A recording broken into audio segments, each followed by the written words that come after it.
What's up everyone, Terraquake here, and welcome back to the Pokemon White walkthrough. In the last episode, we fought Bianca and Sharon basically back-to-back on Route 4, and then took down the rest of the trainers there through the Sandstorm, and the Sandstorm was pretty annoying, but it's about to get even more annoying as we head into the Desert Resort where, well, it's not really much of a resort as you will see in just a second. Also, I don't think either of these guys give you something. I'm just checking real quick.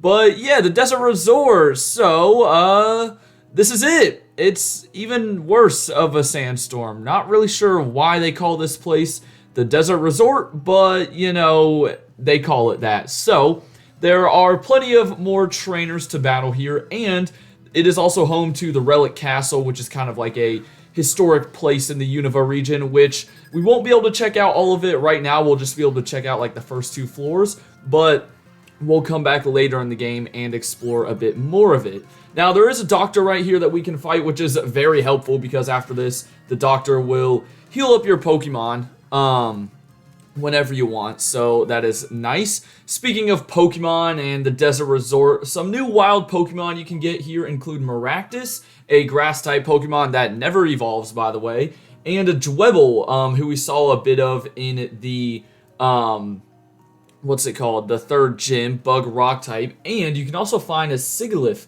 in here, or Sigilyph, however you want to say it. So yeah, really solid flying psychic type, another Pokemon that does not evolve though. Anyways, the Desert Resort is kind of just a big square. It's got the Relic Castle towards the middle. So what I usually do is I try to like work my way just from the bottom all the way to the left and then up to the top and then over to the right.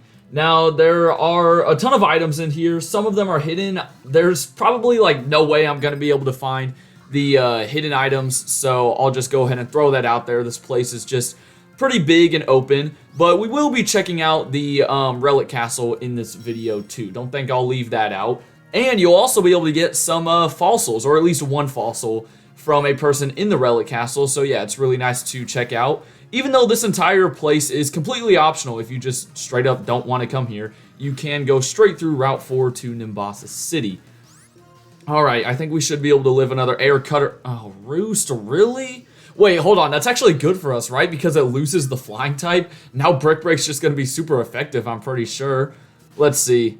Am I right about that? Oh, yeah, look at that. Tranquil, you played yourself. And we get to level 25 with Pants Man. Nice. But, yeah, the sandstorm's still raging on through here. Kind of sucks. But you know what? We're just going to brute force our way through it, I guess. And let's throw Horton up front. Why the heck not? And actually, I think this time around, just because of the way that Bulbapedia's guide goes through the Desert Resort, I'm going to go first up, then to the left, and then down and to the right. Basically just the opposite way around. And then towards the end, we will take on the Relic Castle. Again, just a couple of trainers in there. There is one new Pokemon that you can find, which I will describe once we get in there. Here's a Watchog, though. Kind of scared about this guy. We know how annoying freaking Lenora's Watchog was. I think it has Crunch too, so let's just hope for the best, I suppose. That's all we can do. We're about to get put to sleep, though, I'm calling it. Or confused, or probably both, if I had to guess, because Watchog is just annoying. And yeah, get used to seeing these guys because they are one of the favorites for Team Plasma. So definitely get used to seeing these Watchogs. Not a bad idea to bring along some Awakenings. I did buy some Super Repels and some Hyper Potions in between episodes. So yeah, those should be very helpful. And we actually took that crunch pretty well. That is the Eviolite coming into play there. Of course, we won't be able to have the Eviolite on Horton forever because we are going to eventually evolve this thing. Now, he's trying to get Synchronoise. Synchronoise is a really weird move. I think it only, like, it's a, you know, solid attacking move, but it only works if the Pokemon is the same type as you, I'm pretty sure. So, yeah, just a really weird move, and it's really only good in, like, certain situations. So, I am going to pass on it. Right down here in this pit, you can find some black glasses. Of course, those will boost Dark-type moves, and then by talking to this guy who, ironically, has black glasses on his head, he will give you the Soft Sand, which boosts Ground-type moves. Alright, then moving on along, we're kind of already getting towards the top. You'll see these little statues here. These have to do with the Zen mode for Daryumaka and Darmanitan or something. To be honest, I've never really like interacted with those statues. If I'm not mistaken, I think you need a Rage Candy Bar or something like that. There's also a hidden Hyper Potion around the entrance to that place. But here we are kind of at the top, sort of just running along, and in the very top left we have a heart scale. And then right below us, you can see that there's another little part of the Relic Castle, which we can head on inside, but there's absolutely nothing to do in here. It's just a dead end with this ledge. But there is another part of the Relic Castle that will loop back around, and you can see there that item's taunting us. Anyways, I'm going to start heading south now, just sort of hugging the left side as much as I can. And we got some more trainers coming up soon. I know that for a fact. Oh, no way you're going to block my path too. That's just straight up annoying. And we got a Rostberry as a reward. I don't know if that guy's like Blaine's apprentice or something, talking about, you know, being careful of burns. And yep, I just knew there'd be a hidden item in that little gap right there. And we've got another ranger coming up, if my A button would work. But yeah, that last person just had a Daryumaka and a Blitzel, so perfect opportunity for Drober to get some experience, and he also leveled up to level 25. So here's a Ducklet, a water flying type that you'll be able to get pretty soon in the game, just right after the 4th gym. Not too bad. I thought about using a Ducklet on my team. I mean, I think I've mentioned it before, but there's just so many Generation 5 Pokemon that I've never used before, so like, when making this team, there was just a ton of options that I had. And there's a crit. Let's go, Horton. Horton's on the ball today, I can tell. He's not messing around. We'll hit you with another Psybeam. Feather Dance does not matter one bit, boy. No, it does not. But yeah, I think there's like 3 Rangers in here, and then a bunch of Backpackers and a couple of Psychics, and that's about it. Kind of like the weirdos hanging out in the Desert Resort. I mean, like, let's be honest. Who would want to hang out in a 24/7 sandstorm? It would be terrible. So what berry are you going to give me? Another Rostberry. Maybe Blaine just sent like all of these rangers down here to hand out Rostberries. And I hate that my run button's not working, so I have to walk through the sandstorm. I'm like hitting it right now, but it's just not doing anything. Please work. Alright, well here in the bottom left of the resort we have the TM4 Rock Tomb. You know, decent rock type move. Not the most accurate thing in the world, but it's fine. And then, let's see, I think that's a dead end, right? There's an item on the other side of that wall.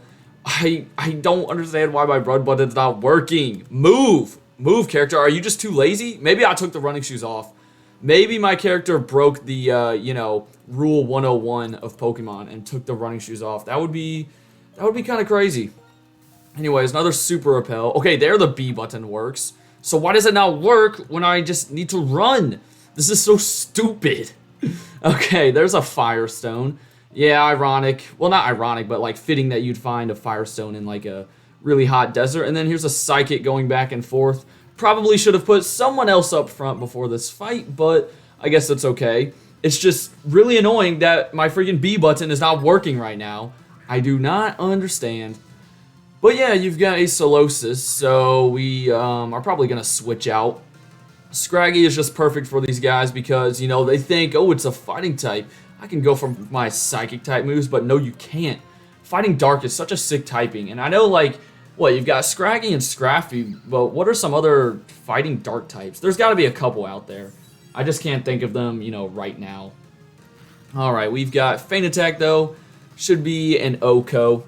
And then we'll see what this person sends out next. But yeah, we're almost back to the entrance already. I sort of just went around the edge first, and then we're gonna sort of go back and forth down the middle to pick up the rest of the items, fight the rest of the trainers, and then we'll finish off in the Desert Resort. Ooh, Air Cutter.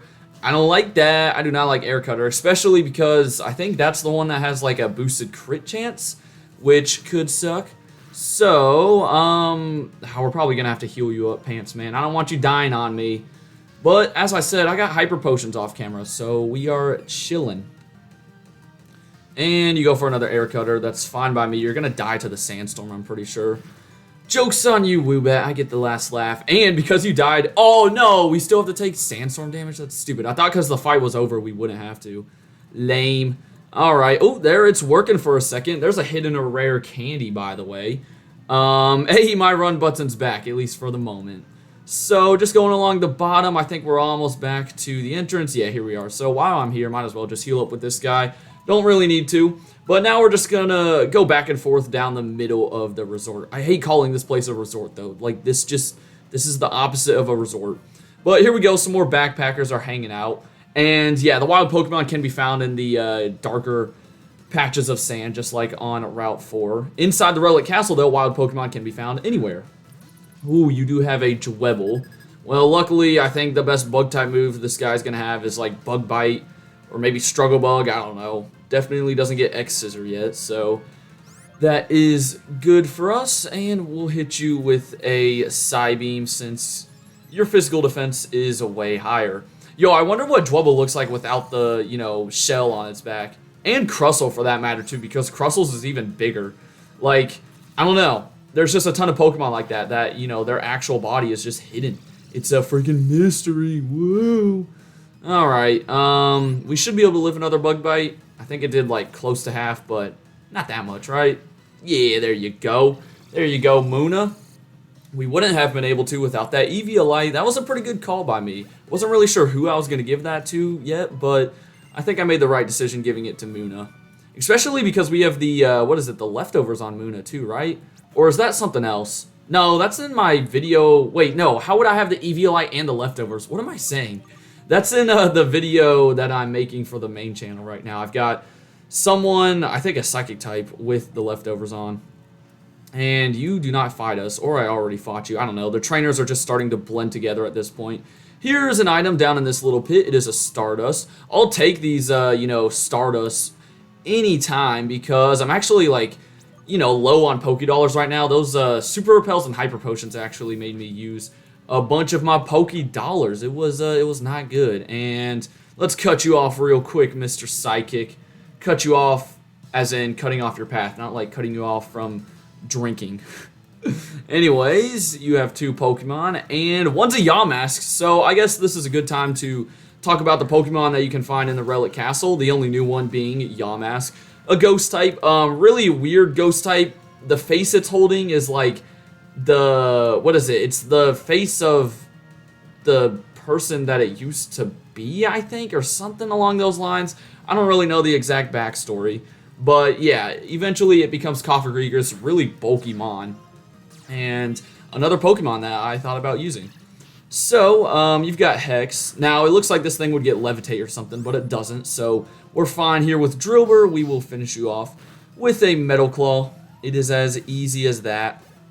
And then you've got a Muna, so I think I'm just going to make this easy for us. Go into Pants Man, our superhero. Heck yeah. And hit him with a Feint Attack. Psychic Low. Just L-O-W, okay. That reminds me of, the trainers we've seen in the previous series, like Black Belt Knob and Ninja Boy Lung from whatever games they were. I think, like the Sinnoh games or Johto, something like that. So I think we're now getting back towards the top. I'm not really going to go too much further up. I will pick up a free Super Potion on the ground. And then we will take on this Backpacker. And that was our first look at Maractus. Kind of a tough Pokemon. I feel like it's a very forgettable Pokemon, but, it kind of packs a punch with, Needle Arm and stuff. Never evolves, though, so I feel like its stats eventually do fall a little behind. And I think this might be the last trainer in here. I'm not too sure. Here's a Gothita, those Psychic-type Pokemon, of course, because a Psychic has it on their team. But you can find this thing very soon in a route just past Nimbasa City. And I think I'm just going to go for Dig here. And let me quickly check. I want to say that's the last trainer. I'm pretty sure we've gotten all of these people. Yeah, it looks like we have. So after this, I will be heading straight into the Relic Castle. And we will be seeing what's going on in there. Sandstorm finishes you off. That is perfect. And I think I'm going to heal, though, before I head on inside. I know, Muna's low on health. Oh, let me not forget this item, though. It is a free fresh water. Not sure why no one else has gotten that yet. I mean, we're in a desert. But I'm sure I missed a couple of hidden items. But, they're nothing too major, so we don't need them. All we need is this doctor to make us healthy, and then we'll head on inside the Relic Castle. So, again, I said before, you can get one of the two fossils in here. I'll explain those in just a second. We got to get through a couple more trainer battles before we do that, though. So let's go on inside and see what's happening. So there's a scientist here. You would think he's the one that gives you the fossils, but nope, he's not. We do have the 2 psychics to fight, and then you can see those little like pits right there. Basically, what you're not going to want to do is like run next to or on those pits, because you're immediately going to sink in and they'll drop you to the lower floor. Instead, you're going to just want to walk, and you'll be fine. Now, unfortunately, I've got a freaking Sigilif here. Flying Psychic really hurts my team, and I'm not really sure what to do against this thing. So, honestly, this battle might take a hot minute. Alright, note to self, don't mess around with Sigilif. He took down, like, 2 of my mons. That thing is kind of a beast. Does hand out a lot of experience, but, yeah, it may not be a bad idea to skip that trainer. Depending on your team, at least. I really just didn't have anything good for that guy. But if you are looking for a mon that doesn't evolve or something, Sigilif is probably the way to go over Maractus. So, yes, I am coming back to heal once again. And then we're going to head back on inside there. Real quickly, though, I think, because we got another Psychic coming up, I'm going to put Scraggy to the front of my party. And we will get right back inside of the Relic Castle and take on the final trainer, who is, of course, going to have a couple more Psychics. But anyways, yeah, this is the pit that I was talking about a second ago. You can run, like, around them, you know, still on the normal sand, but once you step onto them and you're running, you're immediately going to sink into the middle and fall to the lower floor. Not a big deal, though. You can just, like, walk back up the staircase, but it could just be annoying. I'll show it off in a second, because there are a couple of items we can get on the lower floor. And let's hope that we can get Pantsman to level 26 here, but, oh, Air Cutter still killing us so far. Luckily, we one-shot it. But yeah, Air Cutter was what that Sigilif was using a second ago. And we get to level 26. And then for the final opponent, we will stick with Scraggy. Go for another Feint Attack. Muna, you may be able to live this because you got better defenses than Woobat, but I honestly have no idea. Yeah, you did. Okay. Kind of expected it, but it's fine. I think, yeah, we do have Headbutt. I don't know if I've even used that once with Scraggy yet, because we have 2, you know, better stab moves, but I'll use it to finish you off. So, there we go. We took down the Psychic, and now for the second little pit, you're going to want to just completely walk around, because, again, if you try to run, you're not going to be able to get across, and you're also not going to be able to go down to this lower floor through that staircase, because that miner or worker is blocking you. So, don't worry about that for now. You'll be able to come down there later on in the game. Now, talk to this backpacker, and she will offer you one of the 2 fossils. The cover fossil will turn into, oh gosh, I'm forgetting its name. Tortuga. How did I forget its name? But yeah, cover fossil becomes Tortuga, which evolves into Caracosta, both a water and rock type. I've actually used them before. Really solid mons. And then the plume fossil becomes Archin, or Archin, and then eventually Archeops. Now, Archeops, really amazing Pokemon. Of course, its defeatist ability doesn't help its case, but I think I'm just going to choose the Plume Fossil, because I feel like people choose Tortuga more just because of the defeatist ability. But I don't really care. I'm not using either of those Pokemon on my team for this series. Anyways, you saw I tried to run there, and we get pulled towards the middle, and we drop down a floor. So, let me spray one more Super Repel. And I will pick up, I think, like the 2 items that you can get in here. The first one is right where we just fell. It is an elixir, and then the other one is not hidden. It is a revive. So you can see that, you know, there's a lot more to the Relic Castle. There's, you know, more floors and stuff. But again, we'll come back here later with Team Plasma and a bunch of other people and explore more of it. Anyways, that will do it for today's episode. I hope you guys enjoyed. Next time, we're checking out Nimbasa City. For now, though, have a great rest of your day, and until next time, deuces.